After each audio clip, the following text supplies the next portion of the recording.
আসসালামু আলাইকুম প্রিয় শিক্ষার্থী বন্ধুরা, তোমরা ইতিমধ্যে থাম্বনেল দেখে বুঝে গেছো এখন আলোচনা করব কি। এখন আলোচনা করব জরিমানা মুকুবের জন্য আবেদনপত্র। এটি ষষ্ঠ থেকে দশম শ্রেণীর শিক্ষার্থীদের জন্য আমি তৈরি করেছি। যারা এসএসসি পরীক্ষার্থী তাদের আসলে এটাও তোমরা দিতে পারবা। আমি সুন্দরভাবে এখানে সাজিয়ে দিয়েছি। চলো আর দেরি না করে শুরু করা যাক।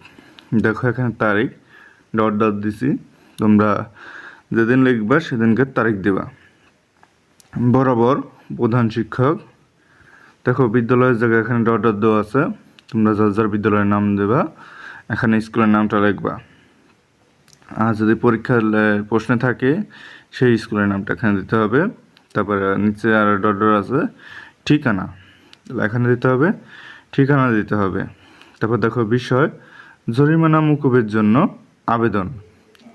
জনাব সবিনয় নিবেদন, এই যে আমি আপনার বিদ্যালয়ের ড্যাশ শ্রেণীর, তাহলে এখানে দেখো যে শ্রেণীতে পড়ো সেই শ্রেণীটা এখানেই করবা, লিখবা ড্যাশ শাখার, তাহলে তুমি কোন শাখা সেই শাখাটাও এখানে উল্লেখ করবা। একজন নিয়মিত ছাত্র বা ছাত্রী, তুমি যেটা সেটা দিবা, ছাত্র হলে ছাত্র দিবা, ছাত্রী হলে ছাত্রী দিবা। আমার পরিবারের আর্থিক সমস্যার কারণে আমি নির্দিষ্ট সময়ে বিদ্যালয়ের বেতন পরিশোধ করতে পারিনি, তাই আমার বেতনের সঙ্গে জরিমানা যোগ হয়েছে। বর্তমানে বকেয়া বেতন দেওয়ার ব্যবস্থা হয়েছে। তারপর দেখো কিন্তু জরিমানার টাকা দেওয়ার আমার পরিবারের পক্ষে কষ্টকর। প্রিয় শিক্ষার্থী বন্ধুরা, দেখো প্রথম যে অংশটুকু আছে সেই ধাপে ধাপে আমি এই অংশগুলো সুন্দরভাবে এখানে সাজিয়ে দিয়েছি।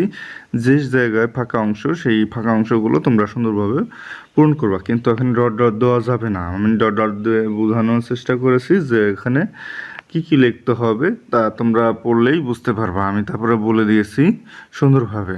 চলো শিক্ষার্থী বন্ধুরা, আমরা পরবর্তী অংশটি দেখে নিই। অতএব মহোদয়ের নিকট বিনীত আবেদন, আমার অসুবিধার কথা বিবেচনা করে আমার জরিমানাটি মুকুব করে আমাকে বকেয়া বেতন দেওয়ার সুযোগ দান করলে আমি আপনার নিকট চিরকৃতজ্ঞ থাকব। বিনীত নিবেদক, আপনার অনুগত ছাত্র বা ছাত্রী। তারপর দেবা নাম, যার যার শ্রেণী, শাখা, রোল, এগুলো তোমরা সুন্দরভাবে সাজিয়ে দেবা। প্রিয় শিক্ষার্থী বন্ধুরা, তোমাদের কাছে ভিডিওটি কেমন লেগেছে অবশ্যই কমেন্ট করে জানাবা। আর এই ধরনের ভিডিও পেতে আমাদের সঙ্গেই থাকো। পরবর্তী ভিডিওতে আবার দেখা হবে। আল্লাহ হাফেজ।